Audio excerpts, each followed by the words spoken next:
And we are officially live. No Well, hello, sir. introduction needed. EJR Performance is in the house. Thank you. And Thank you. we're going to start it off with what do you want to discuss first? Oh boy. Tell them Well, why you, you're you mad, bro. Tell them why you're mad. yeah. I Well, I'm know not your mad. name was mentioned several times. Like, tell them why you're Um, mad, bro. well, let me first start by saying, disclaimer, I'm not mad, but, and also too, any name or person or whatever that I may or may not bring up tonight, it's it's not meant to be shade or anything like that. These are all people that I like and respect. I have a huge amount of respect for, and I like them as people. I just disagree with them, So I want everybody to understand that when I might be referencing something that sounds like shade, it's not. I just disagree, and it's okay to disagree. Um, and I forgot what my other disclaimer was that I wanted to say. Of course, now that it's live, I'm like, "Oh, Yeah, that's yeah, how it always yeah, goes." I would be a yeah, terrible public speaker. I would get up yeah. there. Anyway, um, so yeah, I guess I don't know. First topic we can talk about is Mike's Busa, the Gen 3, the 1640. Um, so was it last week or the week before that you had Bob on?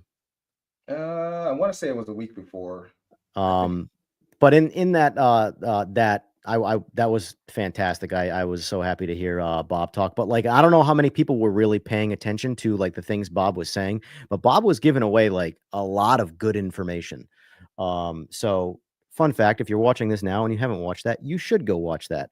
And that's probably going to hurt me in the long run, but it's good. Anyway, so the subject of like 11 mil cranks came up and the 1640, and I'm sitting here biting my tongue. I'm like, son of a bitch, you know, that because like no, Mike's very excited for this bike. And originally he's like, I don't want anybody to know what it is because I'm worried people won't race the bike. Understandably so. People are naturally scared to take L's. Um, and the crazy thing about losing is nothing happens. But so anyway, and then I that aired, and I was like, let me talk to Mike, and maybe we should just say what this bike is, because there's definitely a lot of like in this industry in general trendiness that happens, and now that all it takes is someone like Bob to say 1640, and now all of the 1596s running around are going to be 1640s. Which, by the way, if you are one of those people that has one, I don't recommend getting a 1640 or building one. The money you're going to spend for your gains are going to be. You have to really, really, really be chasing something. And then also, too, if you're going to, whatever it is you're chasing where you spend that money, you're going to want to do a lot of other things to the motor besides just change the crank. Um, but so anyway, I wanted to tell Mike basically like, hey, we should just say what this is because let everybody know that hey, you're gonna have something kind of special here, and you know how this is one thing I hate about the industry that this was like sort of intentional with the post was that there's always this mentality of like the first, and Right. we're not the first people to build to have a 1640, not even close, but a lot of the talk about it was like, oh, wow, people don't know that you can make a 1640. You know, they have, mind you, this is crazy shit. They have 2 liters. They're nothing is even remotely close to original cases. Nothing. It's all billet shit. It's all, Right. it's nothing Suzuki anymore is what I should say. But the point is that, the stuff is crazy what actually exists out there. But that being said, though, Mike's bike is going to be a pretty cool bike. I put up a post on Instagram yesterday talking about how this is the kind of bike that I like putting together. It's going to be a legitimate street bike, not some fancy, oh, it's a race bike that I call a street bike shit. No, this is going to be the type of bike where like if you want to ride your Busa to go get some milk today and put a backpack on, you're going to go get some milk on your Busa. You're going to go stop at, Larry's Burger Shack, put in whatever fuel at the pumps there. If they only got 87, you'll be fine. Don't recommend going wide open throttle on it, but you can ride around on it, no problem. 93, you'll be fine. And it looks like every other Gen 3 with a swing arm and carbon wheels. that is sort of like the goal for the bike. The bike will obviously be light, but it's not going to be, Jigsaw or Biscuit light. It can't be. It's just you get to a certain point where you do have to sacrifice looks. For me, to sacrifice the OEM look, I peaked at like 400 pounds. I'm like, I can't, for me to get lighter than this, I have to start showing the bike being lighter. But I'm looking forward to Mike's bike because it's my favorite kind of bike. It's what my ZX10 is, where it looks normal, but it's somewhat special. Although I think this boost is going to be a lot cooler. That brings me to my next point was me making that post generated a lot of talk naturally. And I wanted to just sort of squash any like whole, oh, we built this 1640 to go after the even faster guys. I just want to say right now that Mike's bike is not going to be as fast as Jigsaw, at least in its starting stages. If he down the road decides, okay, it's time to turn this thing into a full blown race bike and go nuts, that could change. But the way it's going to be when it's done, it's going to be probably, I don't know, the goal is sub 420 pounds. But it should probably make a little bit more power than Jigsaw. Not a lot, but a little bit. And it's just the next step in what you can do street ability wise. And I think Russ, that's what's sort of changing for like the size of the motor things. We're not anywhere near the first 1640, but we may or may not be one of the more sooner rather than later people to have a reliable 1640 on the street do everything your stock motorbike does. well, I gotta interject here because Interject. people are thinking right now 1640 EJR special. Are you bringing it to Las Vegas? And who you putting it up against? It's not my bike. And regardless of what the internet thinks, I don't throw customers or friends or whatever bikes that I do work on to the wolves and have them go. They can do whatever they want with their bikes. Right. So now, mind you, Mike is in the military and he's currently stationed over in California. So it's really just about getting the bike there, not so much getting him in the bike there. And he's more than I think he should go to Vegas. But like it's not going to be like some crazy, nitromethane killer of some kind. It's going to be, this is again the subject I want to talk about most is the apples to apples thing, Mm-hmm. but it's going to be a legitimate bike, but there will be faster built motor race bikes in the scene. Um, but I still want to see how it does. So I would like to see it go to Vegas, but again, his bike, it's entirely up to him. It has a spot in my garage because he is moving back here. He does live in Georgia, I believe. I want to say he's coming back to North Carolina. No idea yet. But the bike's going to be, I have to do a lot of testing with the bike first. I have everything. I got to compare it to my bike. I got to compare it to Jigsaw. I think it's probably going to sit with me on all three bikes. I think Mike's bike is probably going to sit, man, they're honestly, they're tighter than you think in terms of like my bike versus Jigsaw. Mm-hmm. So I would say Mike's bike is probably going to be comfortably in the middle. I think it will be faster than mine. Even though it's carrying probably an extra 50 pounds. It's definitely going to be faster than mine in, say, the long race, but all I care about essentially is half mile, which has more emphasis on power to weight, whereas the 9/10 or standing mile, it reverts back to horsepower and aero. So it, I think the bike could do well in Vegas, but don't expect Mike to get on that bike, put that bike on MR12, and him beat the super featherweights on the nitromethane stroker Jixers. That's not going to happen. Jigsaw won't be able to do that. Um, we'll talk about reasons why, but yeah. So I don't know if that answers your question or I went way off topic. Um, so everyone, hello. Street Cartel, welcome. I know you couldn't be with me tonight, but we got something coming up Sunday. I'll talk about it at the end. Apples to apples. You see that No. apples to apples, after spending 20K on an engine, it should be run with your brung. Hold Fuel on. or ECU choice shouldn't matter, just race. Well, I'm sure someone said that. Of course, I can't see any of the chat though. I don't know why. All right, after spending 20K on an engine, it should be run what you brung. Fuel or ECU choice shouldn't matter. Well, I'm not complaining about ECU. In fact, don't have one for a reason.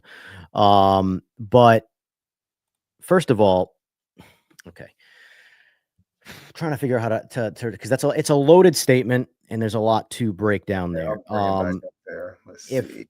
if we are gonna be bringing money into the equation here, $20,000 in a bike is not a lot, especially with what you can ultimately do. And listen, Mike's is willing to race anybody he wants, but to say Mike's bike is comparable to say Samidi's bike or Chase's bike is ignorant, in my opinion. I don't know if who agrees or disagrees with that, but they are not the same kind of bike. I feel like it should be obvious, but the amount of debate I've seen about this tells me it's not obvious. And yes, does the engine cost a lot of money? No, honestly, it doesn't cost any more than the quote unquote 1600s running around right now. It's literally a crank choice difference. But as far as saying apples to apples, I think this goes along the lines of what we were discussing earlier. And I think with you, you're saying is primarily fuel, right? so okay, let me ask this question since we'll just get into that. What is the standard of a comparison? Like that's got to be the question. Ignoring all the bikes involved, what is the standard for comparing, say, a Gixxer to a Busa? Because that's the biggest thing that keeps happening, and it's always Gixxer is better than Busa. Why? Because currently the Gixxer's on top. Well, currently the Gixxer is on top because it's doing something very different from what people with Busas are doing. Now, this I feel like should be something that's known widely in motorcycles. All roads always point back to Busa. It's the same reason all roads always point back to cars. Cars are faster than motorcycles with an endless open budget. Land speed, every record ever is owned by a car, not a motorcycle. Maybe not every record, but the ones that count for going as fast as possible. The reason why that is aerodynamics and making more horsepower. You can make more horsepower with a Busa. They are more aerodynamic. And if weight is the only argument, that's just money. I can go spend $18,000 on a frame to drop 20 pounds from a bike. Well, am I ever going to do that? Fuck no. But the point is, you can do that. So if the standard is going to be any amount of money, what is the fastest platform? I really feel like there isn't a debate there. It's always going to be the Busa because it's bigger. It's again the same way. A 3,500 horsepower GTR or comparable, car is faster than a 600 or 700 horsepower Busa in an endless distance. And it's really going to come down to who can put the power down sooner to get away. But the car is always back halving the bike, always. And a big part of that is the drag coefficient of even a Busa is comparable to a minivan. And a minivan is not very aerodynamic. And that's not me saying shit. This is, you can look it up on Google right now.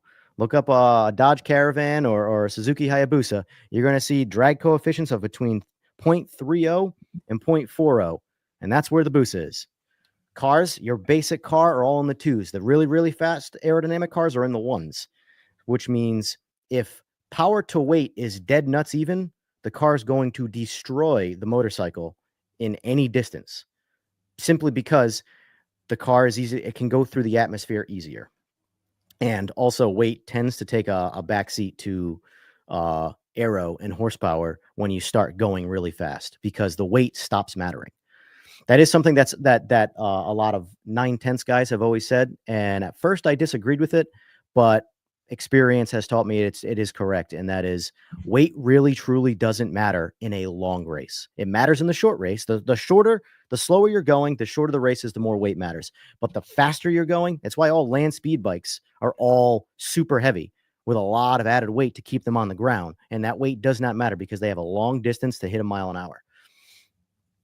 Okay. So I had the apples to apples and what's a street bike, which we discussed earlier. But I guess with all of that being said, if a Busa is said to be better than the Gixxer, why the hell don't we have a Busa that's beaten the Gixxer? I could I very know the easily tell you answer. that. I know the well, answer, but I could tell you my opinion, and that's coming from someone who is on the side of it where I would benefit from promoting Jigsaw. Um, it's the trendy bike right now, and it's more than just saying it's the trendy bike. All of the people that are in the industry that I'm in, where you make money off of selling a product, aka this, I built this bike. This is the bike to go fast on, mhm. and pay me to duplicate this. Everybody wants a Jixer. Nobody wants a Busa. Most people do not like Busas. I didn't like Busas until I rode one. I always knew I needed a Busa to go fast. But until I rode a bone stock banana Uh, hammock at 2013 yellow, like that was 5 ups, right? 5 ups bike. Yeah, I'm talking. This thing was bone stock with some Yoshi slip-ons and a riser kit for the handlebars. And I rode that thing, and I'm like, a week later, I bought my Busa. And this was Mm. after getting spanked by King Kong and stuff. Like I already knew that the Busa was the bike to get when I wanted to go fast. Till I rode one, it's really. And I understand not everybody is going to enjoy riding one, but for me, it was riding one and experience it that I fell in love with the Busa. And I agree with that statement, Supa, about what a street bike is. Um, Okay. so He said, I what did he was going to say? say, I mean, we all know Boost is a slow stock, so I guess though, like if you spend the same amount of money on a Gixxer that you would on a Booster, apples to apples, the Booster should be faster. Well, actually, no, it wouldn't be because you have to go the extra further, mile. hold on, further from stock. So the closer you are to stock, the slower the Busa is, the faster the Gixxer is. The more money you put in them, the gap, let's just say this is the Gixxer. Where's my camera? This is the Gixxer, and this is the Busa. Stock, and as you're modding them, they're catching up. They're catching up. At some point, they get equal with whatever mods those are. And then eventually in the open budget where that's it, only thing holding you back is money, the Busa can keep going. That's where the Busa shines. The same way the cars eventually, they take a lot more money to get there. But when they do, no motorcycle can beat them, period. It's just that I'm not a car. I used to be a car guy. I like bikes more, but you have to kind of sort of accept that you can't just get on a motorcycle and talk shit to an endless supply of rich people with cars. You're going to lose to most of them, even the ones who have no idea how to drive a car, because the car does it themselves. Anyway, so what the reason why we ask what is the standard for comparison, because I always hear that the Gixxer is the faster bike or the quicker bike, whatever the words are you want to use to compare ET in mile per hour. It's the one that gets to the finish line faster, quicker, who cares, whatever. It's the better bike to build. It's the cheaper bike to build is what I can 100% give it credit for, comparing it directly to the Busa. If you're trying to give me, say, a stock bike of one of those two and do either bolt-ons or set a very low bar for the amount of money you can put into it, the Gixxer is always going to be the faster bike, of course. So on the polar opposite end, it's the Busa. So where does it become an equal comparison for what you've done to that bike to say, these are modded similarly, this determines which one is the better one for people to get? That's the point. I'm not talking about like people should know what was not done to your bike. That's not my point. My point is if me, Evan Robinson, I am building a Gixxer and a Busa side by side, and I have to build them comparably and then compare them after the fact. These bikes are equally modded. They're going to have engine work if you want them to be equally comparable, because let's face it, the heavier bike makes the same power as the lighter bike. No shit. With motor work, that gap grows. Anyway, so what is the standard? Like, what size motor in the Gixxer is the standard for doing this? And then what size is the Busa motor for the standard of doing this? So like, is a 2x3 Gixxer a 3x9 Busa? Is it a 3x7? Is it a 2x7? What I understand, this is an impossible to answer question, and that's why I'm asking it, because I'm always seeing everybody's talking about comparing the bikes, and Specifically, your bike that raced Samiti. that's the biggest thing that keeps getting compared. That directly comes to me anyway. Everything else, whatever.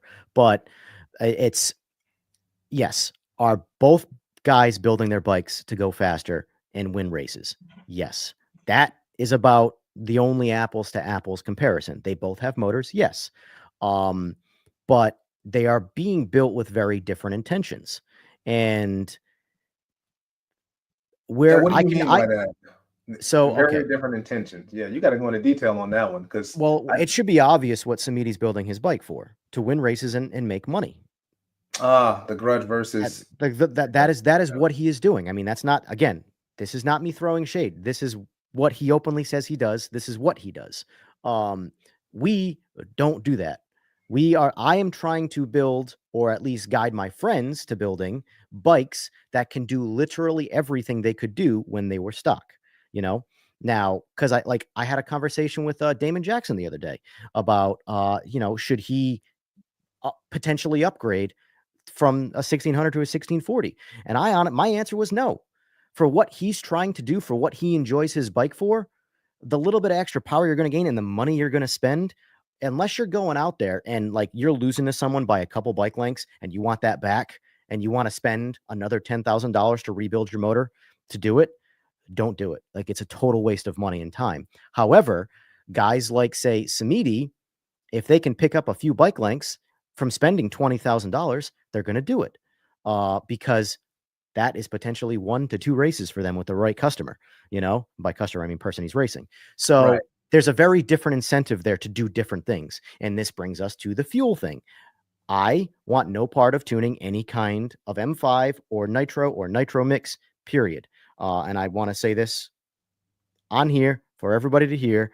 I am drawing a very firm line in the sand right now when it comes to nitro, period. I want no part of it. I am not going to tune anybody's bike on it.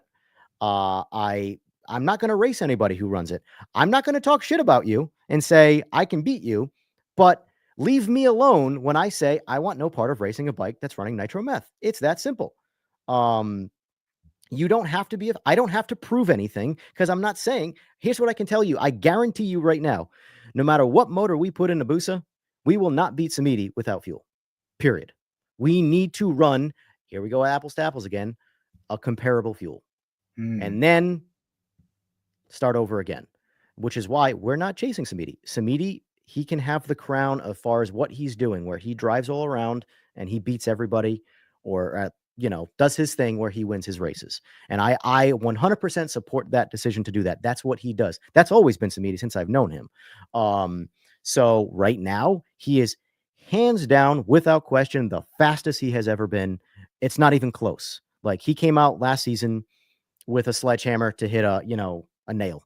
And he did it every time. And he's going to probably do that again this year. Now, I hope some people take that challenge to go race him and, improve and maybe try and give him a run. Because as I saw last year, there was nobody who got even close to it. Like, fun fact for the tournament, I'm doing some bench racing with some people I know, and we have not lined up next to each other. We've never raced each other in the past. So I've been looking at videos of us racing Samidi and getting gapped by Samidi to see who lost less. And it's impossible to tell because we all look the fucking same. Jigsaw, me, Cody, it doesn't matter what bike raced him. He leaves them all so fast, they all look slow, and that's the end of the race. I guess Jigsaw technically did the best, but because it got so far out in front. But the flyby was the flyby. Yeah. That's all it was. Yeah. Now, I guess my question would be: is Samidi's bike? I mean, is that a street bike? I mean, because you're saying that you have a street bike, right? So, is his bike a street bike? So here's what I'll say on this. I can't confidently answer that question because I don't know the details of the motor, and I never will.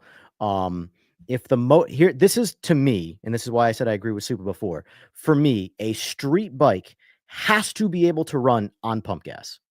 If it cannot run on pump gas, and I'm not talking about E85 for all you bylaw people who keep throwing E85 into everything and calling it pump gas, because you can run some gnarly radical race motors on E85 and live forever. That's like magic fuel. It's great for this. E85 is the greatest fuel on the planet for a bike that can't live on pump gas. But for a bike that can run on pump gas, there's better fuels. Anyway, a bike that can go to any gas station, put any horse piss that's in the pump in that bike and it not break and it run around town, no problem. That is mandatory for me, my opinion, since you're asking what a race bike is. sorry, what a street bike is.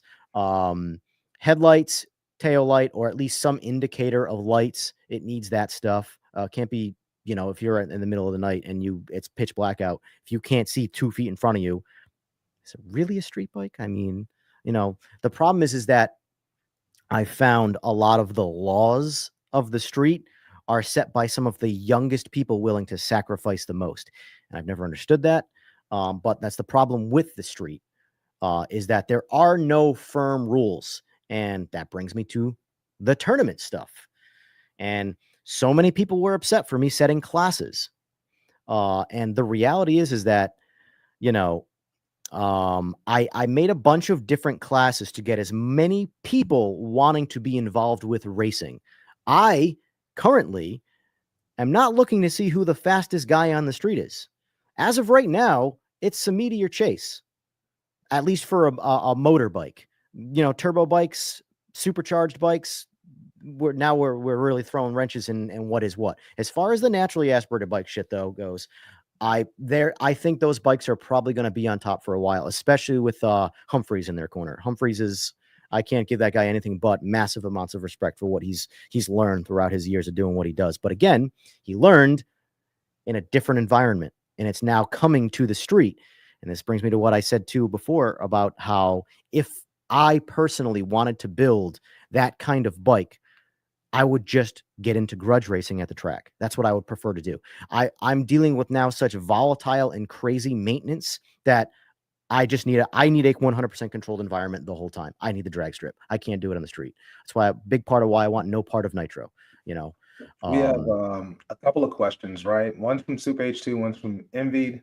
But you did touch on the tournament, so yes, I'll just ask you this, Mhm. and this is in my notes. So the word on the street is yes, you're throwing a tournament, but you're expecting that one of your bikes will come out on top because no real competition, i.e., Samedi or Chase or someone of that caliber is going to attend. Okay. So what do you think about that? So I will use pure logic on this and zero emotion. Let me counter question first. What bike do they think I'm trying to make that happen with? And when they say my bikes, they mean just the two Busas. Is that what they're referring to, or do they mean any bike that I've ever touched or tuned or whatever? I'm assuming they talk. Well, yeah. If they mean just the Busa, the touring to the first two Busas, the fastest one isn't even in it. It's my Busa's in it, and I'm running it. And I'm putting this on here now. Even though I've said it on Facebook, I'm running the bike on pump gas. I'm not running the bike even on MR12 or 2WL. I'm running the bike slower, not because I think I'm going to win on pump gas, but because I don't give a shit if I win. I am making these tournaments with the intent that I probably won't win any of them. I don't care about that. For me, this is $100 to race in a tournament and have a good time. I don't have the fastest bike in this tournament. Now, could I win? Yes. But to give a little more detail with why I think comments like that are kind of silly is that I announced several times this tournament, the one I'm doing, is the ultimate NA bike tournament. This is the Samedi class. This is the one that I set up for those guys that want to see who has the fastest moving, naturally aspirated bike that can go down the street. Whether it's a street bike or not, that is irrelevant. If it can go down the street and it's naturally aspirated, this is the tournament. This is the fastest tournament. The only other one after this is Run What You Brung, which includes all the Power Radar shit. I ran this tournament first because it's going to be probably the easiest one to run because there's almost no figuring tech out or anything like that. It's, yep, that bike doesn't have a bottle on it or a turbo. We're good, But now, remember the question I asked you earlier? I said, I'm going to ask you this question and I want you to think on the answer, and I'll ask it again. Of the 16 bikes that entered, how many do you think have motor work and how many do you think are stock motor? And this is the Samedi class that Samedi tournament. I would assume all of them have at least some type of motor work. Okay, so all right. Something. This is the reality, and this is why I kept everything completely anonymous, and I'm going to continue to do this way, is to sort of also teach people how the community acts when it comes to being scared to lose a race. You would think they all have motor work, right? Because that's common sense. 4 of them have motor work. 12 of them are stock motors. Really? And like 6 of them realistically have no business being in the tournament, but they want to have fun and they want to do some racing. All of the guys you see on Instagram, flexing and not literally flexing, but you know what I mean, flapping their gums, doing all their shit with bikes that have motor work and are fast bikes, didn't even inquire. So you're saying they're scared to race? I mean, IG versus reality. There is this thing that I think has like, well, not I think, I know this is what it is. The more money people put into their bike, the more they are scared of not being justified in their decisions to put money into their bike and losing races. This is why I convince a lot of guys with stock motors to not go down the rabbit hole of building a motor, to just enjoy their bike and just take now I think Artie Two Wheels going a little too far, but what he's been doing is what I push on a lot of people. Tinker. Don't spend a lot of money, learn what you're doing, and then eventually down the road, figure out if you want to put a motor in your bike. Because if you get to the point where everybody thinks you have a motor in your bike and you truly have a stock motor, now's the time to do a motor. And all of a sudden, oh shit, maybe I was wrong, But that being said, as far as the tournament goes, this is the fastest NA tournament that I set up, or quickest, whatever. And only 4 bikes with motor work. And there are only 2 bikes with cranks. So all the stroker jixers running around right now, regardless. Now, I'm not saying that anybody who has one who has not been vocal about things, I'm not ragging on you guys. There are lots of guys that just don't care. They have other things to do. That's fine. That's life. But it's mostly the guys that are just endlessly on Instagram bragging about how they're the bee's knees. They're the XYZ, self-proclaimed title of, whatever. This is the tournament for you, and you didn't even attempt.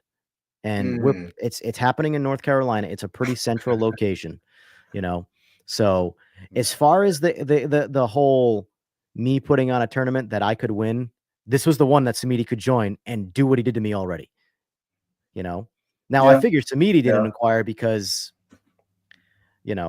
it's $100, man. For him, it's a lot of. It's going to cost him more than the profit. Just to even get there. Yeah, between the fuel, the maintenance, the fuel in both the vehicles and the bikes, the maintenance on the bike after the fact, the risk. There's always the risk, no matter how well something is done. There's always, especially with any kind of fuel like that. So realistically, he doesn't need to, unless he has someone that he's going after or he wants to prove another point. A tournament like this really, it doesn't entice someone like him, because when he went out to Vegas, I think he made like 15 tournaments worth of money in a weekend. I don't know. He's always holding up money. I don't know. But the point is that like for what he's doing, from a logical standpoint, it doesn't make any sense to enter into these tournaments, Right. But regardless of that, most people didn't join because they were worried about guys like Samiti joining, and then apparently people were thinking that I was setting up the tournament for me to win, which I was realistically setting up just a repeat of Atlanta last year, but none of those guys inquired to be in it. I'll shoot over to so should M5 an M5 bike be put on a power adder class? I guess it could be. Well, I mean, it's just fuel. Granted, it's like I said to you earlier. If I had the choice of running M5 or nitrous, I would pick nitrous, because they're both. Is nitro a power adder? Absolutely, it is. It is something that you put in the bike and it adds a shit ton of power. However, it's doing it the traditional naturally aspirated way. What is naturally aspirated? Suck, squish, bang, blow. There's no boost. That's where nitrous comes in and be like, well, nitrous is technically naturally aspirated too. That's always been that argument because it's not boosted. But nitrous is also considered a power adder. It's not boosted, it's a power adder. So,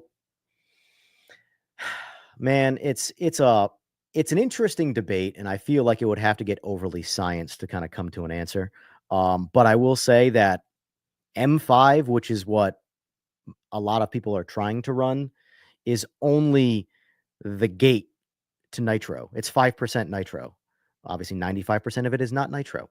And you can go all the way to 100% nitro. Now, good luck trying to get to 100% nitro without fucking, excommunicating every part of your motor. But the point is that it has been very common in grudge to get to 20, 25%, 30% nitro. And all of a sudden, you've added 50, plus horsepower to a bike. If nobody believes me and thinks I'm full of shit on what nitro does, Cletus McFarlane did an incredible video that I absolutely love to reference when it comes to nitro of a junkyard Silverado 5.3, I think it was, on the dyno. This thing was stock, cats, exhaust, piece of shit junkyard truck. They literally put an external fuel system that they had in a bucket, a 5-gallon pail. I think I And saw that video on yeah, YouTube, right? Yeah, yeah, yes, yeah, yeah, yeah. they literally almost doubled the output of the motor with just nitro. And they couldn't get past, I think it was like 75% nitro because they just, the big monster fuel system they had in it ran out of that. But the point is that in that process, they almost doubled the output of the motor from E85. Their base numbers was tuned on E85. And then they started adding nitro into it. Literally just pure 100% nitro out of a can. And they kept adding some in with the E. And they kept every pull they made more power. Yeah.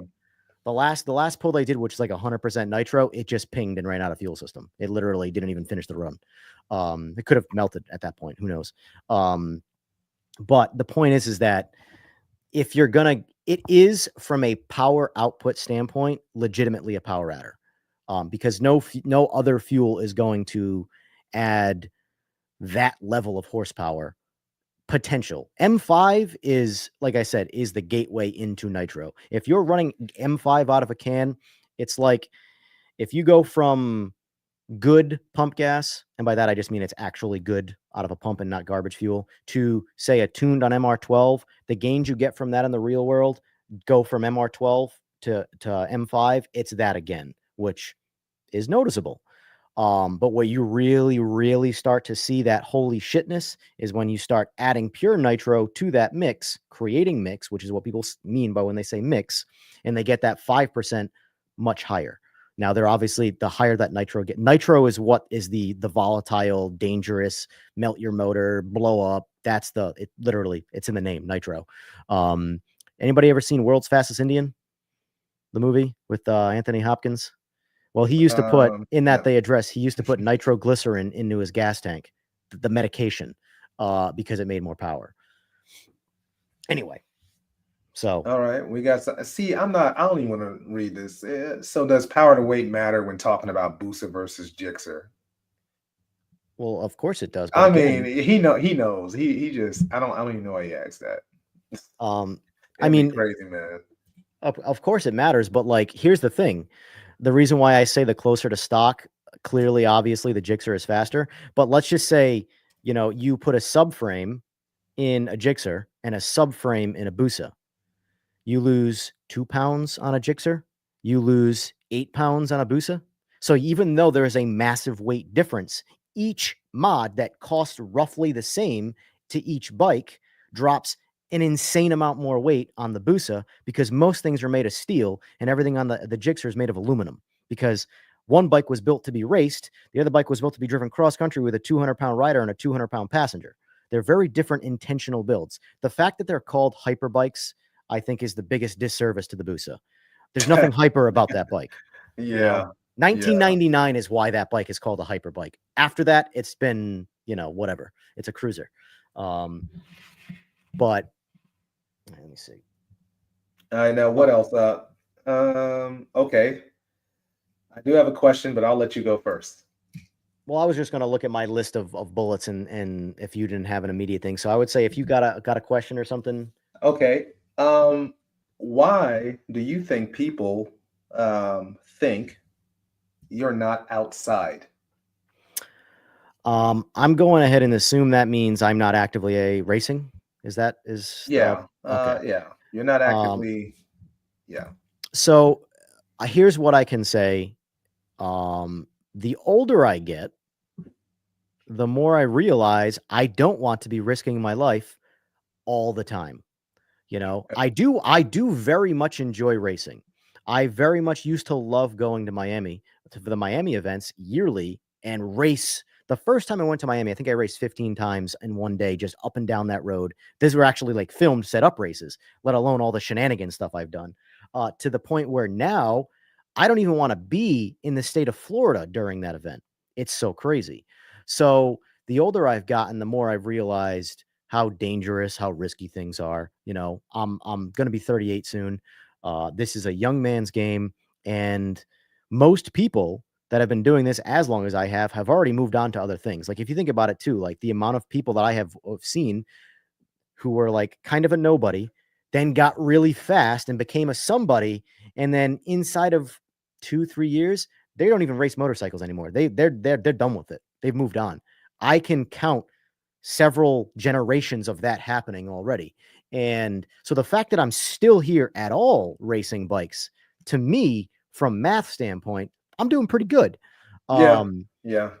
but also too, last year was I was pretty motivated last year to get out there and do some racing. And then I don't know if anybody remembers, but I crashed and I was kind of like couldn't Yeah. ride for Yeah. 3 months. You know, Yeah. that was a big part of why I wasn't outside last year, because I was literally in bed inside. But I that this is where the tournament stuff comes in. I care more about the future of what I do for a living, which is I build motorcycles, I tune motorcycles. You know, I am a customer or a creature of the customer base, I guess. So I am an option for people, and I don't. If I stay active with the young guys who are the toxic crowd, which let's face it, a lot of racing is toxic. No one watching this right now can deny that. If you let yourself be part of that, it can very easily drag you down and make you just want to do something else, which happens to a lot of people. Um, I don't. This goes back to what was said the other night. I don't personally think that I have anything to prove. Um, because I don't think anybody has anything to prove. I think that if you say something off the cuff that comes off as arrogant, that you're the fastest at this, then I think you should have to prove what you say. Yes. But if you're just minding your own business, staying in your lane and working, no, there's no gun to your head to saying you have to prove anything to anybody. Um, so me personally, I've been doing this long enough where I think that I shouldn't have to prove. Now, if I have to beat Samidi to prove something, then I hate to break it to you, but I'm never going to prove whatever I'm supposed to prove, because I'm never going to beat Samidi at that level. You know, and I'll never ever say if Samidi wants to come down to our level, because I also think that's ridiculous. I don't ever think anybody should have to slow their shit Slow their down to bikes race down. anybody. Yeah. He ain't gonna do However, that.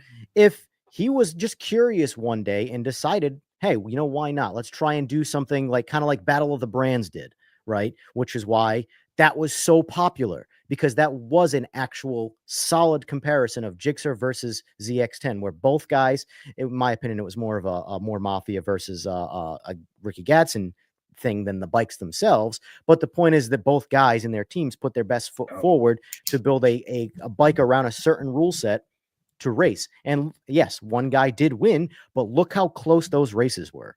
If one guy made a mistake, the other guy win. Samidi could make 57 mistakes and I could make a perfect pass. He's getting to the finish line before me. At least that was the last time I saw him next to me. So as far as me not being outside, I would like to do more racing. However, I care zilch about any of the drama that comes with street racing. So finding that perfect balance it's not easy. And you brought this up to me earlier about, you know, I've been quieter for a little while now, and I have, and I'm actively trying on being quieter, just because the drama stuff can really, it can pull you out of it. It can make you start thinking like anything in life. If you Right. start focusing on the negative things, you'll be consumed by the negative things, even if those things mean nothing to you. But if you know that those things are now in your mind, they start just you know, it's a weight that comes Yeah. down, Yeah. you know. Yeah. So that's why, like with the tournament thing, like I am actively trying to make, I don't even want to say this because it's so cheesy, but I am trying to make street racing great again. That's cheesy. It's cringy. I know. Sorry. But like Yeah, I am, man. That's yeah. I hate. Don't even get me started. Anyway, um, so the tournament thing is that I want to get there are the guys that come in saying, "Oh, no one's going to want to do this. It's or I don't want to do this because XYZ stipulation." That's fine. No one is forcing you to. There's a guy behind you though that will. And that's what I'm trying to do. I want these people that want to race to come somewhere and compete with a guided set of sort of rules, kind of like the track does it. Because let's face it, the track is the most successful form of straight line racing for a reason.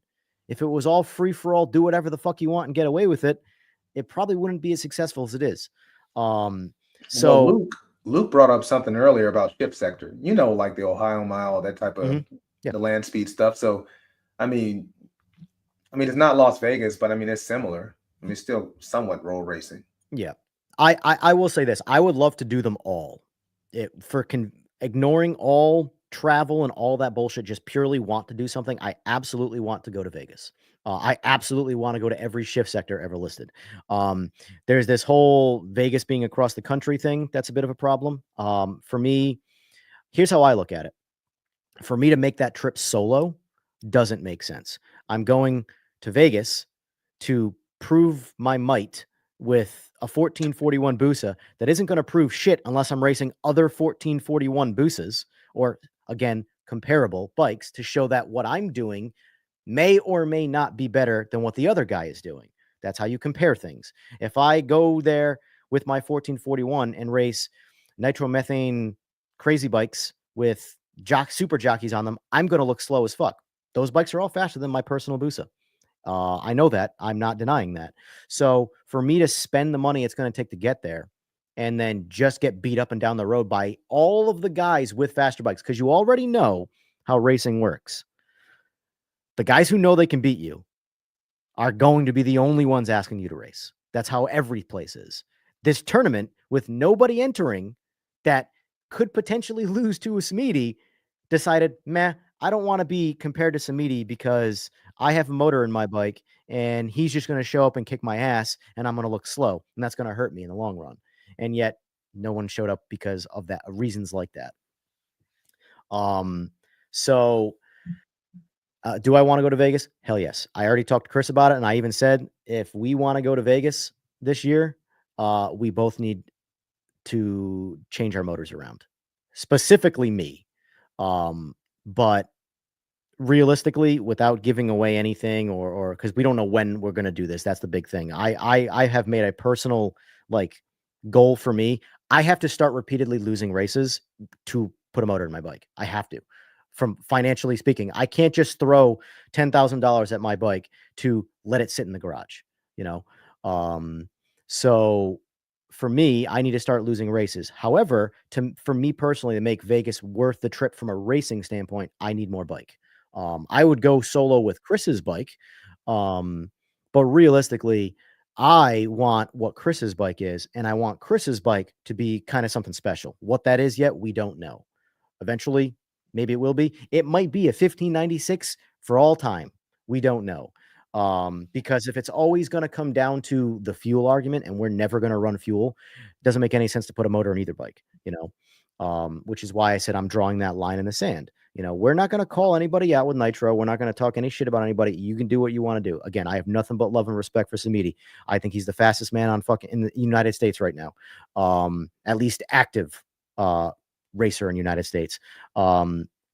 So with that being said, I don't intend on chasing that. And I know a lot of other guys with, be it egos, or maybe they're just hungry. They want to be the next guy. Go get them, but that's not what we're doing. However, we want to race. We just want to avoid the bullshit. How do you do that? Do you have any advice for that? That's actually me looking for some advice from people. Y'all heard that? How do you do that? How do you avoid the bullshit? How do you show up to a meet, have a good time, race everybody, and it just not be drama? I haven't figured out how to do that yet. Who is Yada? Yada. Here's what I can say about Yada. Yada's a great kid, but he is a professional troll on every form of media. Do not argue with him. He will win. I promise. He will be dead wrong. You will be dead right. he will win. Don't do it. Don't take the bait. Yeah, he's like whoever he is. I don't He's know if you crazy. could see He's a it, but yeah, crazy he's kid. just back and If forth. you think he's like a fast typer or like a talker on the internet, a big part of why I like him is because he's tenfold that in person. Most people are like talkers on the internet and then they're church mice in person. He gets louder in person. I respect that. I think what it is though is like because a lot of people are like, oh man, you heard the last live, like, why are you not going to the big stage, Super Bowl? And most people think because you are EJR Performance, wouldn't that if you go there and kick ass, that would help your business? Of course. But Obviously, it's the to other, go, yeah, to go there and kick ass, um, knowing what I'm going to be going up against, I have to build a bike that I don't want to build. How do I handle that?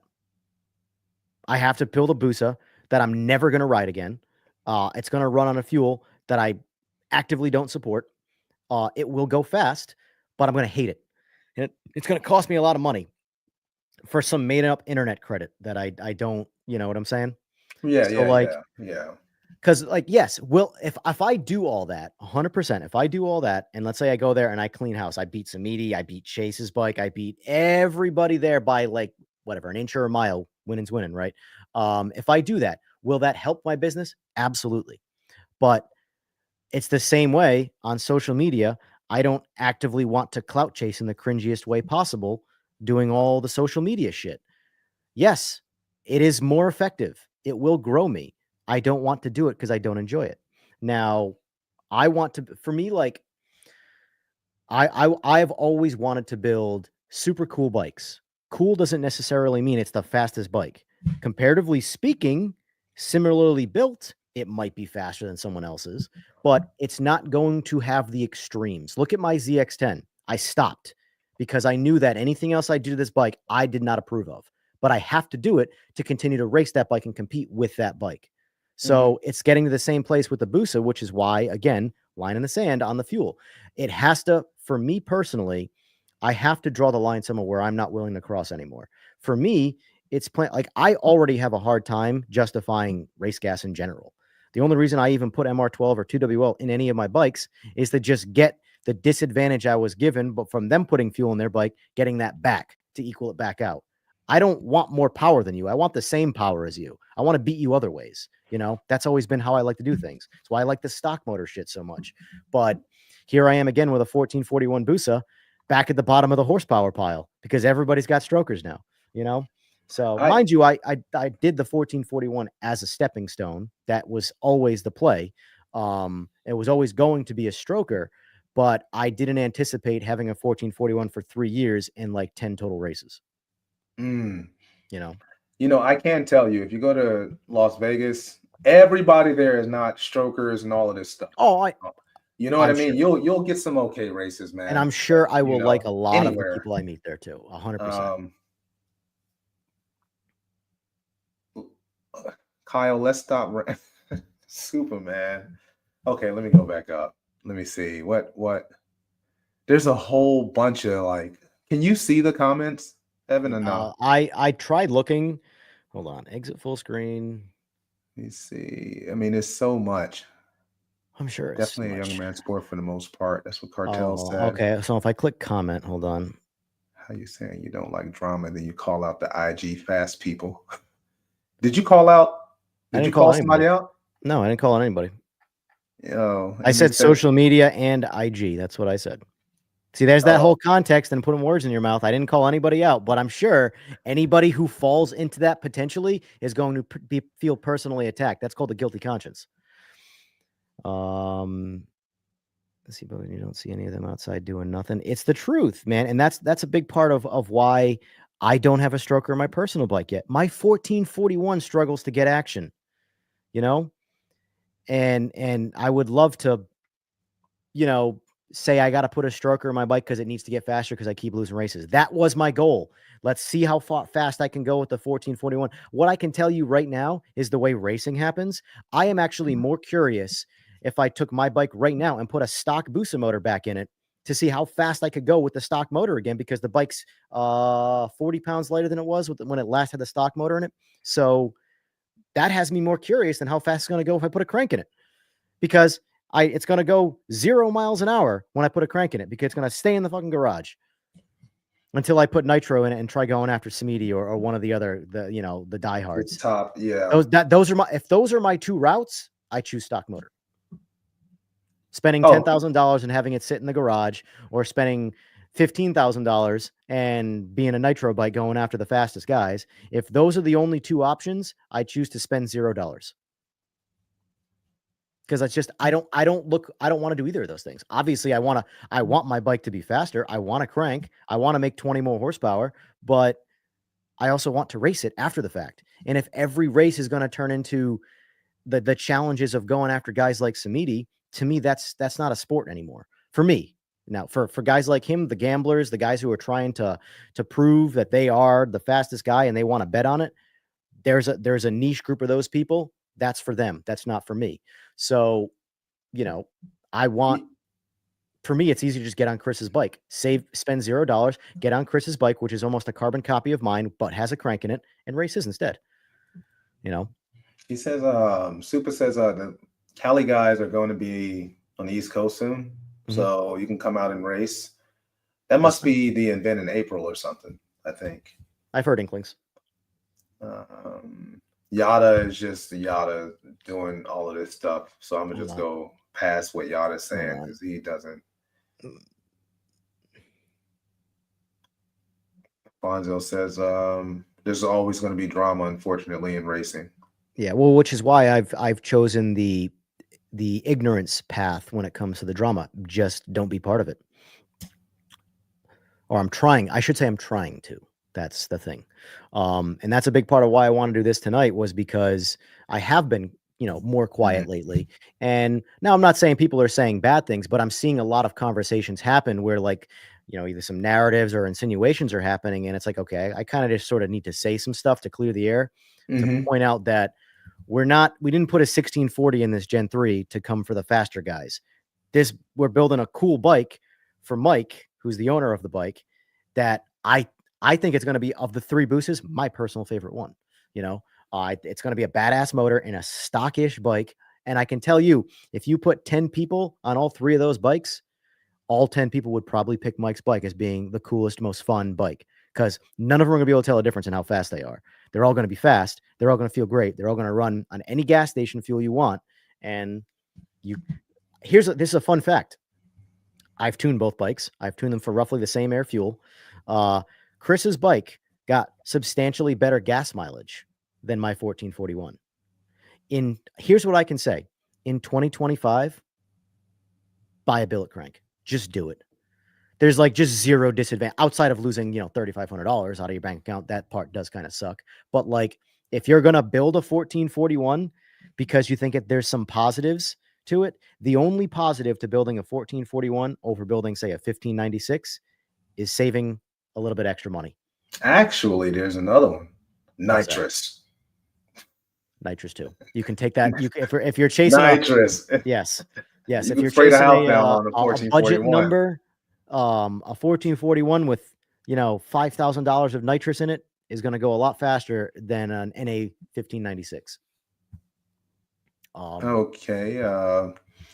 So Cartel says, okay, it makes sense. So if you don't have anything to prove, you don't have to build a bike of the caliber of the top guys, then you're good. So here's the thing.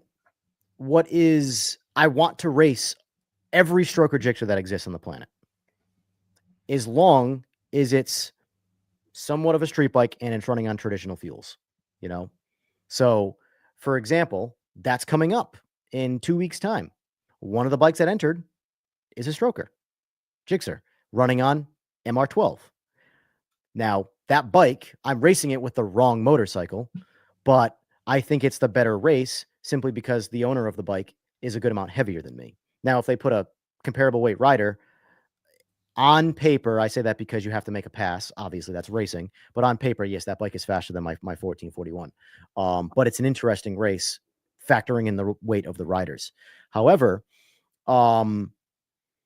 there are a lot of stroker jixers out in the wild. This is while we're here, so we'll get on this topic. There's a lot of stroker jixers in the wild with a lot of money in them Why are they never talked about? They're not going anywhere near as fast as the top couple guys with Gixxers.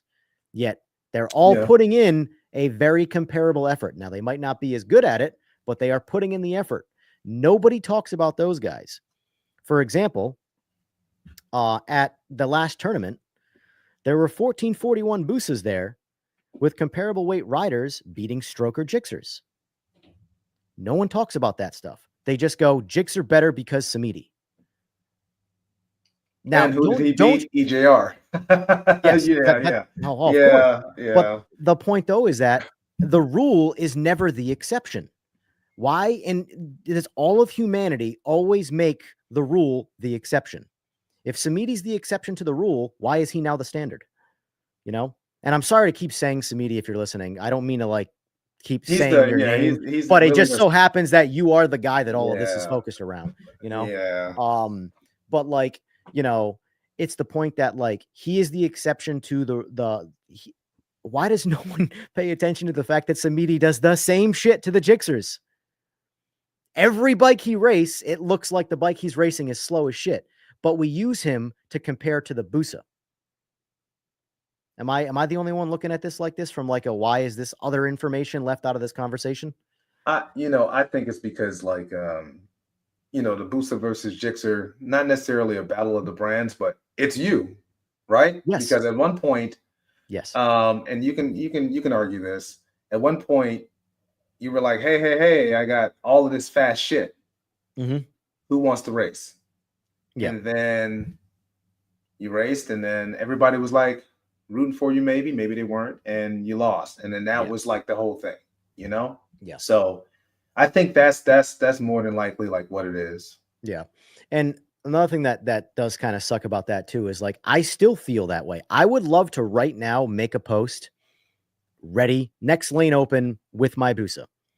The problem is it's literally going to, as soon as I do that, all of the potential other people that could race it, it could be a good race where they might beat me, I might beat them, who knows?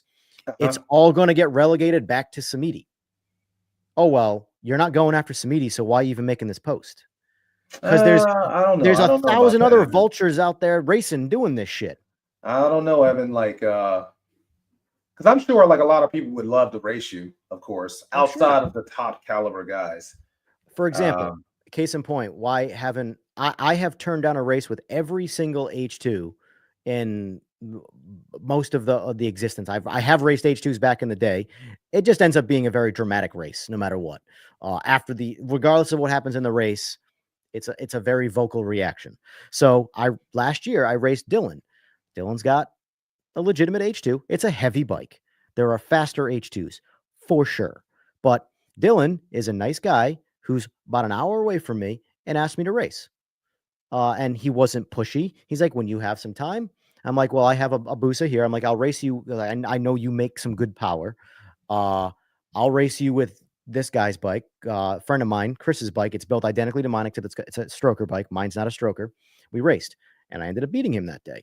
Um, and we were the same weight rider, both on pump gas. And there was just a lot of bullshit that caused. Now, there's another person, I won't say their name, God forbid, with an H2 that has NA bikes that wants to race with his H2. I won't give him the time of day uh, with any of these motorbikes to race his H2 because of the things he says all the time. hmm. And I have a rule that if you're going to be like that and you're going to be a disrespectful person, I'm not going to ever race you, whether I think I can win or not. I don't know if I can beat that H2. I assume his H2 is faster than Dylan's. It's going to need to be. But the point is that it's not about the winning or the losing. It's about the approach and how you act. And this has been years of acting like this. So I'm sorry. I'm never gonna, I'm never gonna entertain that race until the tone shifts for a long amount of time. Not just a, hey, sorry, can we do this now? No, it's gonna take you showing actual sincerity in how you act as a person. But that's always gonna be me. But if you have naturally aspirated bikes that make sense, but don't want to race those, only want to like, you see what I'm saying here?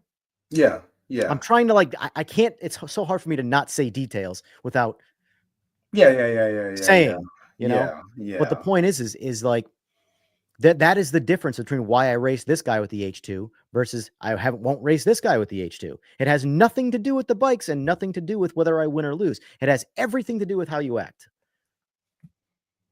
I feel like that's a pretty fair assessment of that situation. Maybe I'm wrong. Maybe I'm being a bitch, but point is that All right. Man, everybody built these stroker boosters, and you don't see any of them outside doing nothing. That's envied again.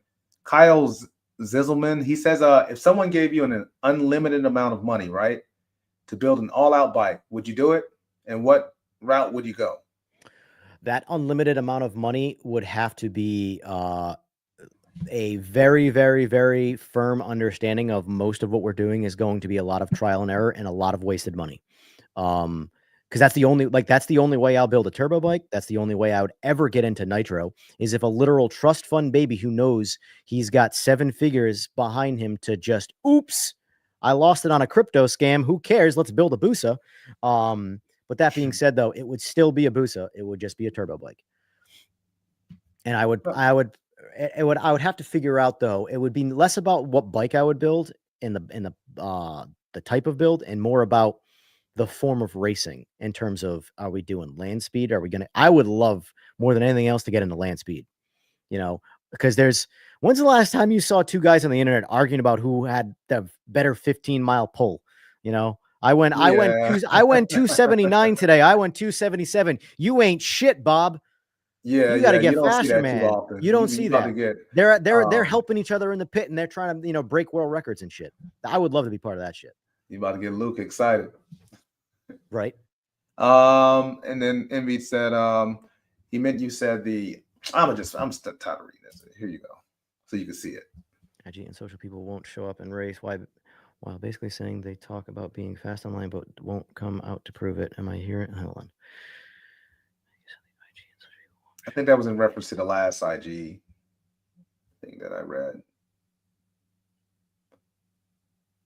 I don't think you're hearing me wrong, but I don't know. I guess I'm just confused at what you're asking. No, I meant you said the IG and social people won't show up and race. Well, the IG versus reality. Yes. So yes, I am saying that. Yeah. If I've learned that like the loudest people, and some people are, again, the exception is not the rule. This is an important part of understanding this. That the loudest people like on Instagram beating their chests about what they have and what they've done and this stuff are the least likely to actually show up and prove it. What Cartel said about proving it, that I agree. If you act like that, you absolutely need to prove it. It's what is it? The zombie movie, Nut Up or Shut Up. That's what it is. Either stop saying these things or just go prove it. You have 2 very easy routes to go. Well, one's a lot easier. Shut up is the much easier one. You can be proud and happy about what you did. No one is saying, you don't have to take a picture of your bike and compliment yourself and be like, hey, pat on the back, I love my bike. No one's saying you can't do that. But when you start giving yourself made up titles and putting it out there, but doing nothing to earn this made up title, like, hey, I got my master's at Harvard. I don't have to prove it. Like it's like saying that, I don't know. Maybe I'm a smooth brain idiot. I don't know. So how much power or what size motor do you think a Busa need to beat a bike like Samidi if you put the Busa on either M5 or Nitro? I'll be honest with you. I will happily say that the motor matters less than the fuel. From what I've seen with Nitro, we could go from a street ridden 1596, like a 13.2-ish compression 1596, which is what most people are getting, and go to a full-blown radical 18-to-1 compression 1800cc wild motor and run it on the same fuel. Well, maybe I can't be the same fuel, but run it on a comparable fuel, a higher octane fuel to make up for the compression, or leave the motor alone and just get into nitro blends. You're going to make way more power on nitro from one or the other if you had to pick that. Now, obviously, you could do a bigger motor, but I feel like in the sense of building a motor to put it on nitro, you should just put the motor on nitro. The 20 to 25 horsepower you're going to get out of the motor is going to pale in comparison to the, you know, the nitro in your literal gas tank. But do both to confirm.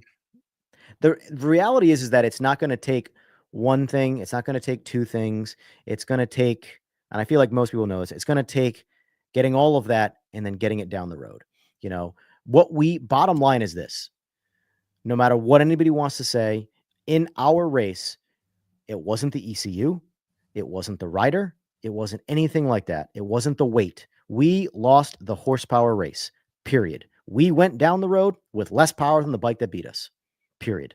End of story. The ECU is not coming up with some magical horsepower in ones and zero code land where all of a sudden it's finding a random, you know, nitrous table in the ECU and giving you extra horsepower. That doesn't happen.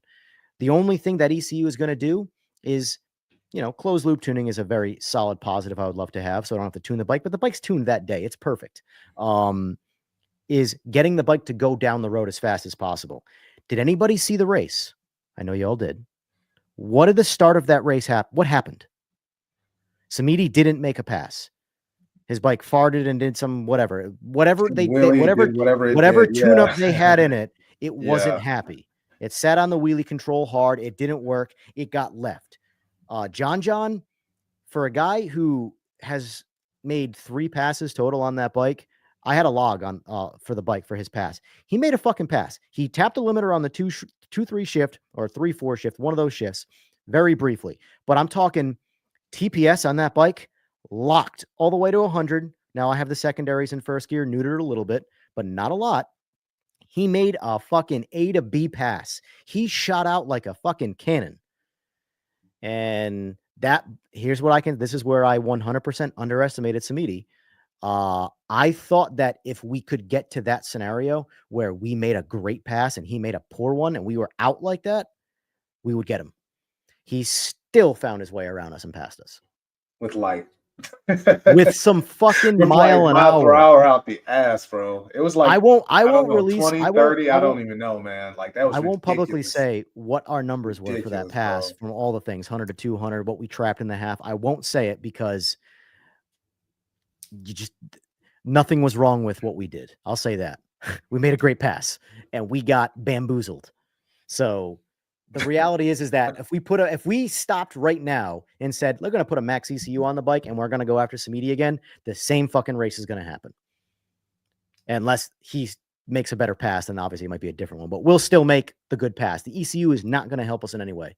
You know, there'll be some cool sensors we can play with and stuff like that. But what you saw, what we've done with that bike, we don't need more ECU. We need more horsepower, period. And now with that horsepower, we might need the ECU, especially if we start playing around with nitro and shit. We're going to need fail-safe sensors, fuel pressure. Hey, we lost fuel pressure, cut the motor, something, you know, because right now, yes, that's a recipe for disaster for a big stroker motor bike to be ran on a stock ECU with nitro. It will, you might think it's fine and it won't be. Whereas that's where the max is really going to shine. But for traditional fuels, pump gas, there is no benefit to a max ECU. No going faster benefit. We've got the chassis, they've got the bike working. Closed loop, though, I would love to have. Okay, so you're all right. So I think for the masses, that should answer y'all's questions. He's not chasing the Samitis of the world. He's just having a great old time with the bikes, right? Right. Fuck yeah. But that's they're people going to say I'm full of shit. That's how it is. Come on. Hey, why would all right? Why would all right? Why would they say you're full of shit, bro? Why would they think that? Because regardless of what I say, not everybody, but there are just people that will just, you know, like I was saying before, people are tribal. There will just be people that are just ready to be against you no matter what. You could say 2 + 2 = 4, and people would say, fuck that idiot. 2 + 2 clearly equals 5. He knows nothing. You know, that's when people have decided that they don't like you for whatever reason, they're just going to find a way to continue that path, you know? So I'm not Right. saying all people, but there are people like that, people that just thrive off of toxicity, I guess. I don't know. Yeah. Hopefully, you said everybody's trying to make road racing great again. I would like to. The only thing I want to add here is this normalcy for jockeys. I made a side bullet for that. Can we like have owners ride their own bikes? So, okay, I that mean, was is actually that a thing? so here's the thing. I specifically did not put that rule in any of the classes that I made for the simple reason that if you start, at least for classes anyway, if you start trying to stipulate classes based off of how the bikes are set up to make the racing good, that's the idea of the tournament and the stipulations or the class rules is to that make it so that there's not one guy running every single person over. That's the whole point. That's what this tournament is. And Mm. none of those guys are there anyway, but that's besides the point. For example, say the stock motor class that I have. The reason why there's no jockey rule or there's a jockey is allowed is because for example, Bren Times or Brendan, from familiar with Green ZX10 from Charlotte. Mhm. He's a big boy. He's got a good Mhm. run in ZX10, right? He's fucked because he's a big guy, right? So if he wants to, show up now, maybe if he wants to have fun on his own and waste $100, he could enter in. But if he's racing a bunch of jockeys, he's screwed as a person. He's too big. This is motorcycle racing is a jockey's game. It's horse racing. So if I said, "Hey, Bren, you want to see how good your bike does in this tournament? If you want to have John ride it, oh, you can't do that. You have to ride your bike because you own it." Well, guess what? He's never going to win that tournament Right, because right, right. he's Not too big. And he could have the baddest bike for the class because he's, 80 to 100 pounds heavier than everybody he's racing. Guess what? He never wins. right, It's the right. unfortunate side of physics. However, if he puts Yeah. John or a comparable rider on the bike, all of a sudden that bike's showing out, So that's why I- I do agree. People, if it's casual fun and you're having a good fucking time, ride your own bike. I don't disagree with that sentiment whatsoever. But I always defer to the drag strip when it comes to what should or should not happen. To say no jockeys would be like, well, every world record for every fucking motorcycle that's ever existed is now Man. void because they all had jockeys or all had super lightweight guys or whatever. They all need to run down the track now with the person who owns the bike. And usually the person who owns a lot of those bikes would set the record for the slowest pass ever made on that motorcycle, Yeah, yeah. So, And it wasn't referencing your upcoming tournament. It was more or less no, I'm like just I saying in was general. yeah, yeah. I was talking to I don't know who I was talking to. It might have been Cartel. But we were talking and I was like, man, like, why doesn't anybody ride it? I mean, you ride your own bike, but you know Mhm. what I'm saying. Yeah. I'm just like, what? I do disagree with the sentiment of just putting somebody on your bike at all time. That's an ego thing. That's I've put my time and effort into this bike. I can't I am a too big of a guy. I can't no, just ride your bike and enjoy it. I'm trying with the Especially for tournaments free to bring that racing. I back. don't know. It's free, so I don't I know. consider the tournaments $100 buy-in to be technically free racing. If you're the guy that's spending $500 on race gas for the weekend, too scared to spend $100 to enter a tournament, your mindset's not right, man. Give up a can of fuel, and you can enter 2 bikes into a tournament. Let But me, let me you make know, you laugh real quick. I'm gonna let everybody who can see these comments, man. Look at this guy. Look at this guy. Who is Yada? Like, who is this guy, man? Yada's a gem. I'm happy Yada's in existence. I'll say that. Yada. Here's what I can say Man, about Yada. this guy. Never, ever, ever take whatever he says personal. He is the absolute best troll to ever do the internet. Here's what I can say. This is Yada's superpower. If there is ever anybody that's just pissing you off or whatever on the internet, Yada, sick him. Yada will destroy that person at his own game without question. What is an affirm? What is that? It's like PayPal credit, but it's a credit line essentially. I Oh, don't is it? accept credit for entry. That's the point. Yeah. Oh, okay. Yeah, Yeah. I don't Yeah. even know what that is, but Affirm is like a way to buy a lot of parts on like a lot of websites will offer like sort of like PayPal. PayPal has their own line of credit, but like it's sort of like the same thing where if you purchase it with Affirm, It's just the default credit line. Oh, okay. Yeah. So I guess everybody wants to see you out there, man, with the 1441. Well, now, are you gonna run that 1640 though? In terms, yeah, I mean, here's the thing: it's not my bike, Well, I so that mean, entire yeah, I will be doing all testing with the bike. I'm going to be comparing it to my bike and all that stuff. And if he wants me to race the bike, I will happily get on that bike and race it. It's his bike though. Again, I'm not the guy that's going to abuse someone's bike. If I've grown very, very, very tired, or not tired, but uh unenjoyable. I don't know. I don't like riding other people's bikes if I don't have to. Just again, that whole risk factor. But I absolutely want to ride this bike and I absolutely want to see how fast it goes. But again, it's not going to be faster than Jigsaw. I feel like that needs to be a point that so people see bigger number and they just assume, oh, bigger number better. Yes, if you're putting the motors in a vacuum, that 1640 probably makes 5-7 more horsepower than that 1596. They are both built to be street motors. Important note there. They are, yes, because it's bigger number does not mean all of the other numbers got bigger too. It's not way higher compression and way chunkier cams, and it's a very comparable motor, just a bigger crank. But the reason why, because he even said originally, like, should I get a 9 or an 11 mil? And I said for you, because he's I want to say he's like 230, the owner of the bike. And for a bike that's going to be a little bit on the heavier side, you should go with a bigger crank for the sake of moving the weight a little bit better, getting the weight going. The horsepower is going to do its job regardless of the weight once you get going. But to get the right, bike going, you got to get the weight moving, and that's right. where that the bike. So here's the thing. If I had to imagine a dyno sheet of Chris's motor or Jigsaw's motor and this Mike's motor, I would imagine the peak horsepower number, which is what most people are going to look at, is going to be about 5 horsepower difference. The lower RPM hit with torque and horsepower, I think you're going to see a much bigger gap. Not like a crazy gap, but maybe 12 horsepower, 12 foot-pounds of torque or something like that, because bigger, not much bigger, but 40cc bigger motor with comparable cylinder head and camshaft. It's going to broaden up the power and make the low end a little bit gain more than the lack of, like, if we put bigger cams in it, a bigger cylinder head and all this shit, it's going to make more power up top too. It's really that CC is really going to start to sing. But with like the same kind of top end, it's sort of like if you could take a stock Busa motor and make it a 1441, but stock heads, stock cams, stock head gasket. You just added 100 cc's to the motor. Your peak power number is not going up a whole lot.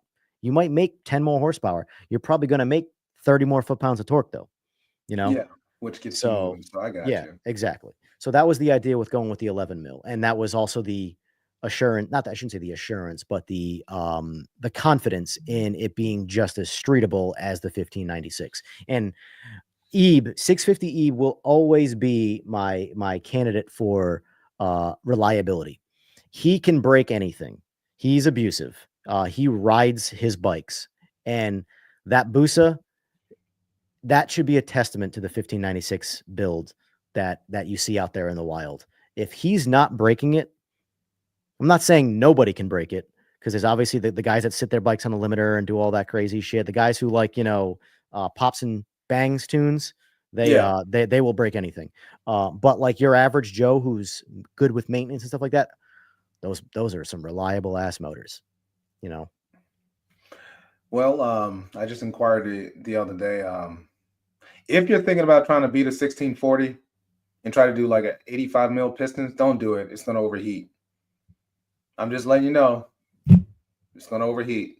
I just had to point that out just because there's somebody out here that's going to watch this and they're going to be like, well, if everybody's doing 1640, I'm going to do, I don't know, 16, whatever 85 mil is on top of that. It's well, here's what I can tell you. Whatever it is. Everybody will call it a 1680, but it's a 1679. So I would probably also call that a 1680 just because it's easier to say. But I'm also that's a bit hypocritical of me to not call it a 1679, because I get so annoyed by everybody calling these motors 1600s because they're 1596s. And I reference the 1441 as the point. No one calls it a 1445. You're adding 4 cc's to it to make it a nice round happy number. That's what the 1600 is. It's the same Right. thing as the drag strip, like a 999 versus a 10-0. Oh, it's way faster. Well, it sounds it, but it's really not much faster. Yeah. Um, Now, if it's an all-out race motor, then well, it's still not going to live. There's no reliability or longevity. So never mind. Never mind what I was saying. But I actually just talked about that recently with someone with Carpenter, and he was just like, no, like that's not a thing. your issue is when it's a circumstantial motor, in my opinion, and that is your issue is going to be your head gasket. Every time you're tightening up the cylinder to cylinder thickness, where let's do it this way. Let's say these are the cylinders, and that gap gets really tight on that head gasket. You can very easily push compression into your coolant system, and not to mention, in general, it's just going to run a little bit hotter. There are ways around it, yeah, but if you are talking going from 9 mil to 11 mil in terms of reliability versus 3 mil to 4 mil piston, 3 mil to 4 mil is much less of a reliable build than the other way around. The argument for stroke being bad is piston speed, though, because the bigger the stroke gets, the faster the piston speed is for the same RPM. So if you're at 10,000 RPM on an 11 mil crank, your piston's travel speed is moving faster than the smaller stroke motor at 11,000 RPM.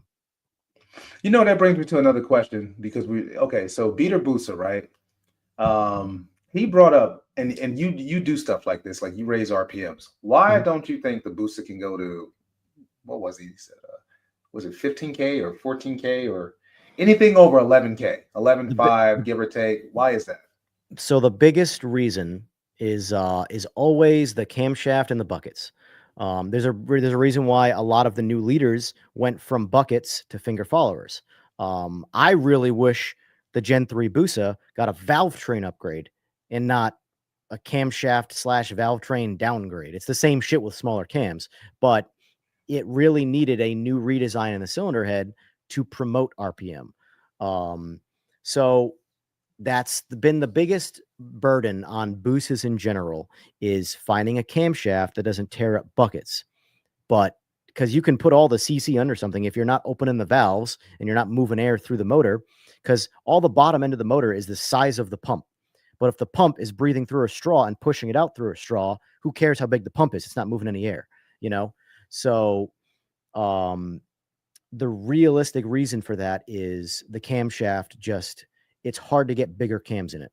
The cams that are in these all these 1596s are all different variations of the same size cam, different manufacturers. You've got Webb, you've got Megacycle, you've got Yoshi.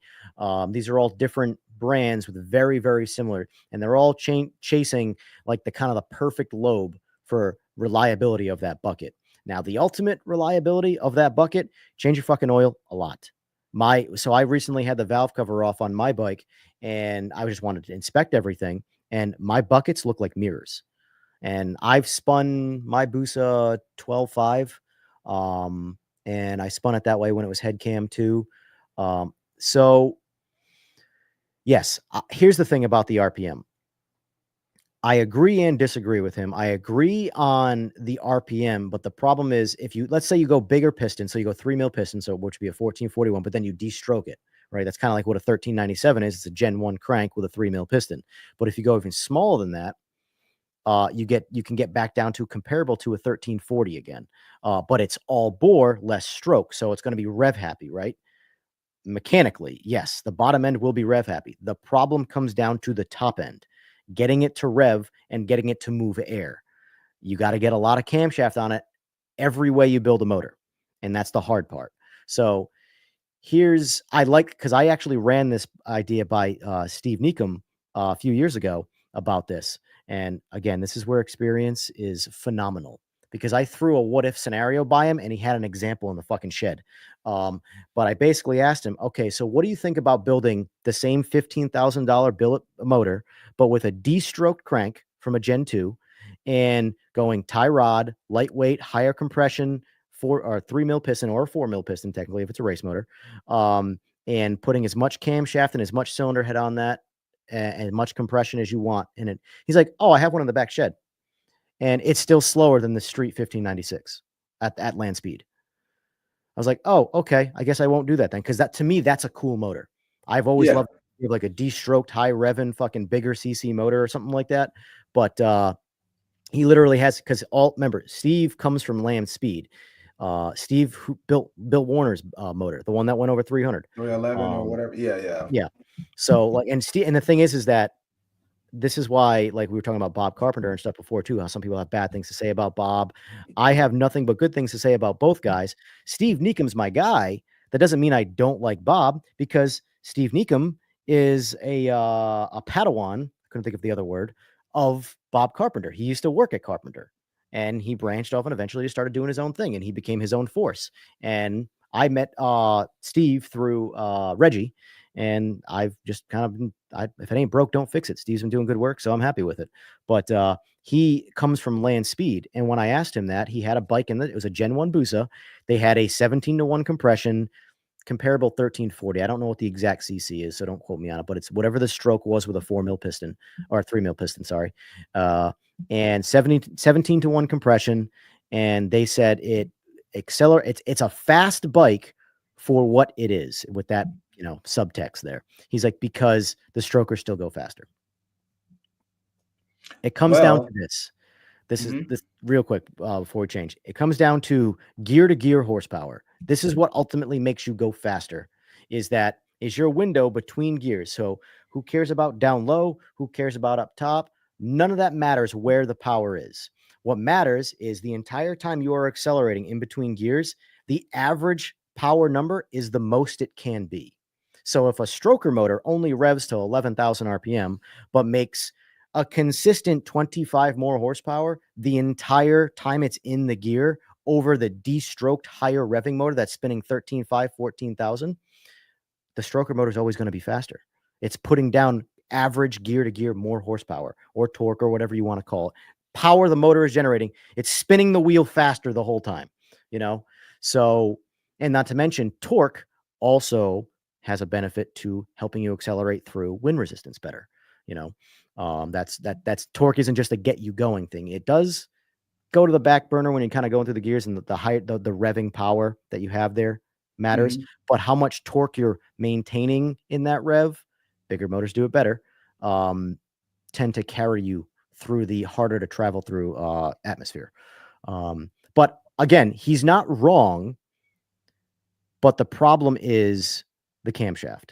You just can't get the camshaft you need to get into the motor, not easily anyway, to make up for all of the lack of CC, because there's only two ways to make more power in a naturally aspirated motor: RPM or size, or both, which is going to get you the most, obviously. But that's why 1000s, they're limited to the size of their motor, yet they keep making more and more power, and they simultaneously keep revving more and more. The two highest horsepower leaders right now are the V4R and the Honda. They both rev 15.5 and 16.5 out of the box. No other JDM bike does that. 16.5. Yeah, the factory rev limiter on a Ducati on a V4R is 16.5. Yes. I just rode one recently. I was about to buy one, and I didn't even pay attention. I was just so happy to be on a Ducati. Like I didn't pay attention to it. All right, so I don't even know. Are we still on the bullets? Are we still good? Because I don't even know. We've pretty much covered. We've covered everything, I believe. The things that I felt like talking about. Actually, let me just touch on this, because this is not everybody saying this, but this is something I've heard more than enough times to kind of address, and I think it's a silly statement. Of course, it has to do with Samiti. Again, sorry, Samiti. But I've seen a lot of people basically say that, like, if you're not trying to race Samiti and beat Samiti, then you just shouldn't be racing, because what's the point? I think that's ridiculous. There is so much more to racing than trying to be the fastest person on the planet. And all you're going to do is spend a lot of money and get really frustrated. Dude, have a good time. That's what matters more than anything else. Are you enjoying what you're doing in life? If you are, fuck what everybody else says. Keep on doing it. So if racing is fun for you and you're not trying to beat Samiti, fuck what anybody says. Anyway. Well, I mean, we live in a social media age, though. I mean, yeah, that's not the way people live their lives these days. Now, come on. I know. Well, I don't associate with that, or I don't that's just not me. I'm For the gonna do most what I part, want to do. anyways. You know. For the most part. Yeah. All right. Well, hopefully in the near future we see you in Las Vegas, or in a couple of weeks, Cali's coming to the East Coast, like Supa alluded to earlier. So, Hmm. I mean, you can go down there and whoop ass or something. You Are you know, guys going? Are you guys going there? I honestly, I got to look at my work schedule, which I got, yeah, but I got to look at my work schedule and see, because I definitely wanted to come to your tournament as well. Remember, I hit you up, but I think either I have to work or that's the same weekend as MotoGP, and I'm going to Coda. So I was gonna say I would go to MotoGP all day over a fucking rowdy EJR bullshit tournament all day long. I don't know, man. Like Cartel and I, like normally when we come out to these events, we have a blast. The only thing that sucks is we never have a bike. Well, and you would think with so many bikes I have, I should. Hold on. You have a bike. I know, I It's a know. I just running bike. A running bike. yeah, running bike. I don't have a running race bike. Yes. Actually, it runs now though. It runs It's now. good. Progress. Forward progress. That's all that matters. Yeah, it runs now. Now we're having some standalone issues, kind of. Oh boy. But whatever, that remains to be standalones. seen. Yeah, and that's a whole nother conversation we were supposed to touch Mhm. on, but it's whatever. Yeah. Well, I'll just say real quick, that's why I also push people to not jump on the fucking ECU bandwagon that's been trending the past year or so. If you don't have a very, very qualified, experienced standalone ECU handler with you to work through all the bugs you're going to experience, do not do it. You're going to hate. I know more guys that bought a standalone and parted their bike out than guys who bought a standalone and ever went down the road ever again, because that opens up a can of worms that they are not prepared for, and they would have been better off leaving the stock ECU in the bike. Just my opinion. I can agree with that. I can agree with that because I'm going through it somewhat. Yeah. All right. So the only PSA I have is I'm going to try to do more of these. Okay. So Evan, you got to come back on and we'll talk about whatever we talk about. I'm down. Cartel and I, we're going to continue doing our thing. It's my fault. And I always say this. It's my fault because I'm always busy doing whatever I'm doing. So this Sunday, I think we're going to either do probably Richard Gatson, Vance and Hines, and I mean Grudge Racing. He knows how to tune. Yeah. Hell He yeah. worked at Brox. He's That's a good all one. over the place. I've had frequent conversations with him. He's a very smart dude. He's a very smart guy. Mm-hmm. He's a very smart dude. I know. I'm a miss it. The EJR. Yeah, I really, because we really wanted to go, and I believe he's going to be in like because he's throwing an event too in Fresno, I think, or California. I think it's Fresno, but California. So we'll get back to that. We'll see what the future holds with that. I do appreciate Mr. Evan coming on. And do you have anything else, bro? Anything else? Because I know what you did this politically. You should have said, keep my beep, beep, beep, name out your beep, beep, beep. Will You know Smith what I mean? It doesn't quite have the same effect without being able to slap anybody, though. True. But no. Yeah, I mean, like I said, I'm trying to practice the whole, when I do have to speak, I try and speak with logic and not emotion. It's never an easy thing, but trying to learn, right? So, logic, it's crazy too when you just leave emotion out of things and you approach everything from logic. You actually can have good conversations too with people that you didn't think you'd be able to have good conversations with.